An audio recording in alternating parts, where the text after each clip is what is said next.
Hello everyone. आज मैं आपको एक ऐसे जल्लाद की कहानी बताने जा रहा हूँ जिसने मोक्ष की प्राप्ति करी। अब आप सोच रहे होंगे कि कैसे एक व्यक्ति को मोक्ष की प्राप्ति हो सकती है जिसने हजारों लोगों को फांसी दी हो। वीडियो में अंत तक बने रहिए। मैं आपको यह गौतम बुद्ध की कहानी बहुत सरलता से आपको समझाऊंगा, तो कृपया ध्यानपूर्वक इसे सुनिए। ये आपको जीवन में प्रेरणा अवश्य प्रदान करेगी। बहुत पुरानी बात है। एक दिन गौतम बुद्ध अपने शिष्यों को ज्ञान प्राप्ति के विषय में समझा रहे थे। इसी विषय पर गौतम बुद्ध ने अपने शिष्यों को एक कहानी सुनाई। मगध राज्य में कालू नाम का एक जल्लाद रहता था। कालू लंबा चौड़ा हट्टा कट्टा आदमी था।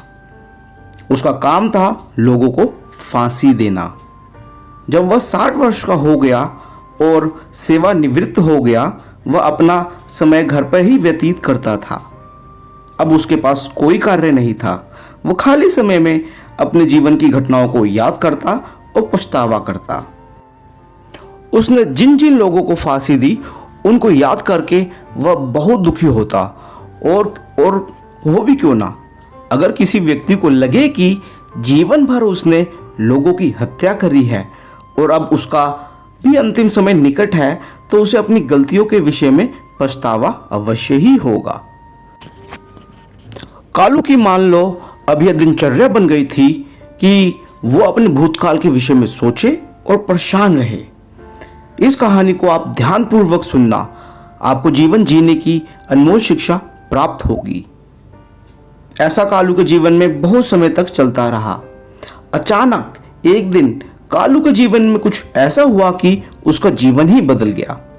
एक दिन कुछ भिक्षु कालू के घर पर भिक्षा मांगने आए। कालू ने उनको भोजन कराया और आदर सत्कार किया।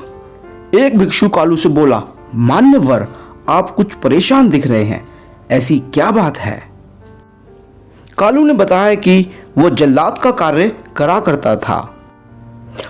उसका कार्य अपराधियों को फांसी देना होता था। कालू बोला, मैंने आजीवन हजारों लोगों को फांसी दी है और अब जब मैंने अपनी नौकरी छोड़ दी है तो मुझे अपने कर्मों पर बहुत पछतावा होता है। भिक्षुओं ने उसकी बात सुनी और एक भिक्षु ने कालू को गले से लगाया और समझाया, बस क्या ये सभी कार्य तुमने खुद करे हैं या फिर किसी के आदेश पर ये सभी कार्य तुमने करे हैं? कालू बोला, राजा के आदेश पर मैंने लोगों को मृत्यु दंड दिया था। भिक्षु ने पूछा, क्या किसी भी अपराधी से तुम्हारा किसी भी प्रकार का वैर या घृणा की भावना थी? कालू ने उत्तर दिया, मेरा किसी भी अपराधी से किसी भी प्रकार का वैर और घृणा नहीं थी।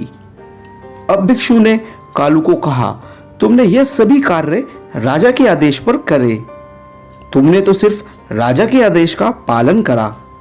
तुम तो सिर्फ अपनी नौकरी कर रहे थे, तो तुम्हारा किसी भी प्रकार का दोष नहीं है। तुम अपराधी नहीं हो।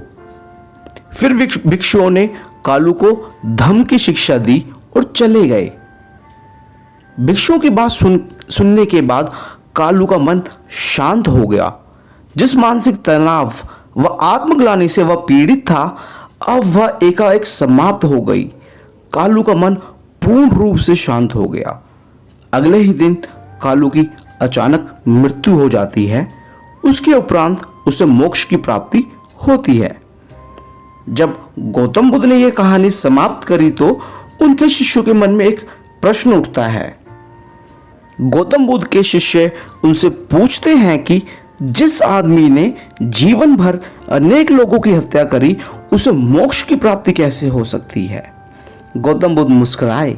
वह बोले, जिसने जीवन में पहली बार ज्ञान की प्राप्ति करी हो और अंत समय जिसका निकट हो और ज्ञान के शब्द उसके कानों में पड़े, तो वह व्यक्ति मोक्ष प्राप्त कर सकता है।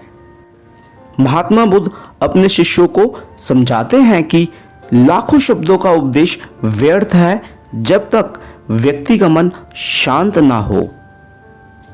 जब व्यक्ति का मन शांत होता है तो हर एक ज्ञान की शिक्षा हृदय तक जाती है। मन शांत होने से एक शब्द से भी ज्ञान की प्राप्ति हो सकती है। ज्ञान से ही मोक्ष की प्राप्ति संभव है। आशा करता हूं गौतम बुद्ध की ज्ञानवर्धक कहानी आपको अच्छी लगी होगी। गौतम बुद्ध के उपदेशों व शिक्षाओं का आपने अगर दिल से पालन करा तो आपके जीवन में भी शांति और खुशी का वास होगा। अगर अभी तक आपने मेरे चैनल को सब्सक्राइब नहीं करा है तो कृपया कर लीजिए। मैं रेगुलर बेसिस पर गौतम बुद्ध की कहानियां व उपदेश अपने चैनल पर अपलोड करता रहता हूं। बेल आइकन को जरूर प्रेस कीजिएगा और ऑल बटन को प्रेस कीजिएगा। अपना ध्यान रखिए। आपका जीवन मंगलमय हो। नमस्कार।